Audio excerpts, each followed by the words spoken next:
What's up, Crispy Gang? After successfully completing their redemption arc, it's officially the end of the line for the development in Cyberpunk 2077. As CD Projekt Red looks to step up their game development pace, they aim to release major games more frequently, hoping to avoid long gaps between their blockbuster titles like The Witcher 3, released in 2015, and Cyberpunk 2077, released in 2020, DLC excluded. This strategy is part of their broader plan to maintain a steady stream of content, keeping fans engaged as they aim to make the process, and I quote, less lumpy. I hate lumpy releases too, so I feel that. Speaking at a quarterly earnings call this past Tuesday, joint CEO Michał Nowakowski confirmed a couple of interesting things. First mentioning, we already worked on two projects at the same time when we worked on Cyberpunk 2070's DLC Phantom Liberty, because that was a game-sized project with almost 300 people working on it. And at the same time, we have already been working on Polaris, so we've had an experience of working on more than one project. And we are working on more than one project at this time as well. There is Cyberpunk 2 being developed in Boston, there is Polaris being developed predominantly here in Europe, and obviously we have other projects with other teams like Project Sirius, also in Boston with the Molasses Flood. Then went on to say there is a Witcher 1 remake done in cooperation with Canis Majoris, so you can definitely expect us to release more titles, and the cadence of launches is something we definitely plan to increase. Although I will obviously not comment what is the space between the projects time-wise.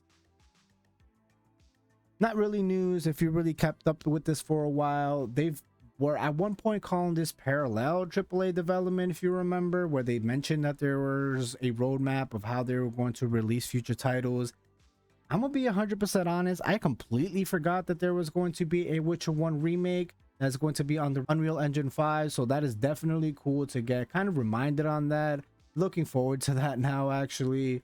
And the wording was a little bit weird to me, in cooperation with Canis Majoris. Is there going to be other remakes? Is there going to be a completely new project? I mean, if we go back to what they've said before about Canis Majoris, it's apparently going to be a story-driven single-player open-world RPG set within the Witcher universe.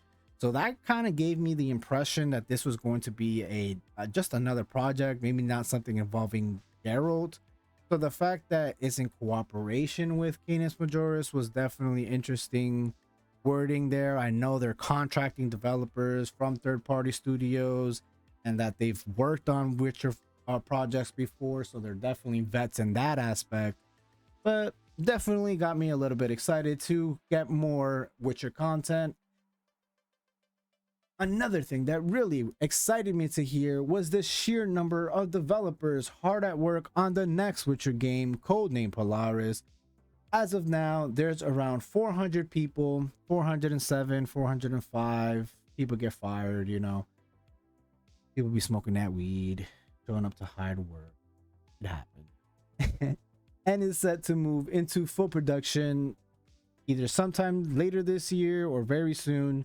This game is highly anticipated, don't need me to tell you that, especially after the massive success of the Witcher series, selling a total of 65 million as a series, but with the Witcher 3 really holding up that number, selling a whopping 40 million copies on its own, so that's definitely more than half.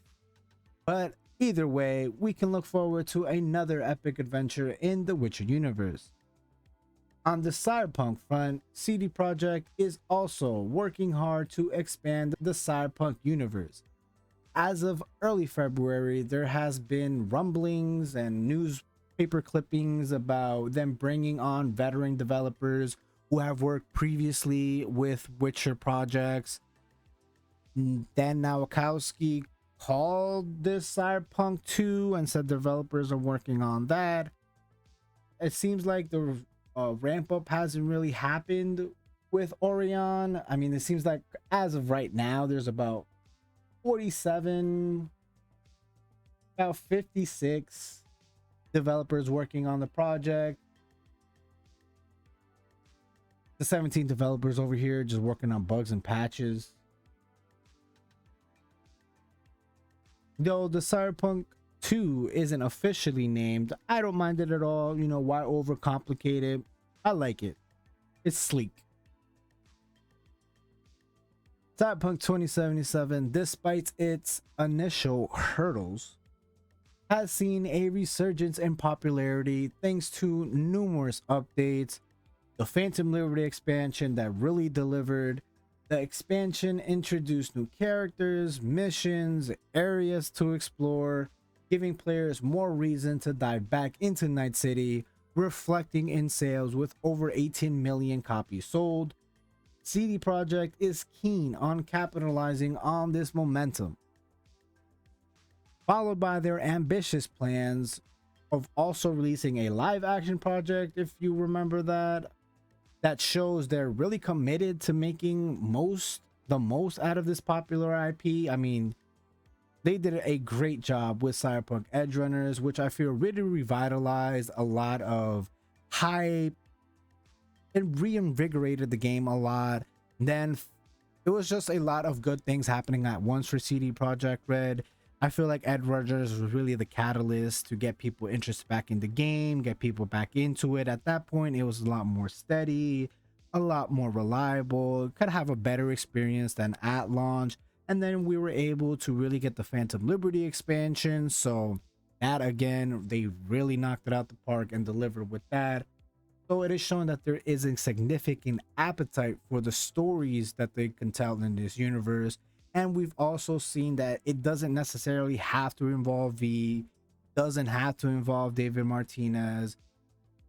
It's a very versatile world where you can tell a lot of different stories from a lot of different perspectives, and just makes it very versatile. So it's definitely interesting to see their approach and their commitment to the quality and quantity aspect of it. But they have emphasized that while they want to release games more frequently, they won't compromise in the depth or the richness of the world. And this is evident with their careful planning that they really had to hone in on. If you've seen any of the interviews, you will talk about how their processes and how during COVID there was a lot of silos, which for those who don't know, it just means working independently a lot, not really in a team. So they've managed to really coordinate and have a lot of different departments working together more cohesively, and it is shown that they've really learned from their past mistakes. And their new approach and the phasing and the game development as a whole, ensuring that these new titles get the proper attention and polish that they deserve. They have plans to release 3 of these codename projects in the next 6 years. But we know that they're not scared to delay a game 1 to 2 or 4 or 5 times. But CD Projekt Red's future is looking incredibly bright, with a clear roadmap for both the Witcher and Cyberpunk franchises.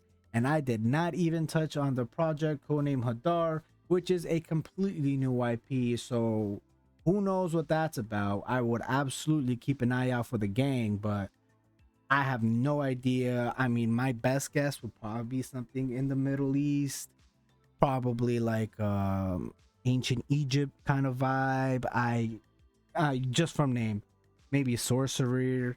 I mean, if you've ever played Baldur's Gate 3, you will remember that there's a spell called Hadar, and it always has to involve with something dealing darkness. But we're getting a little bit off topic. That's for another video.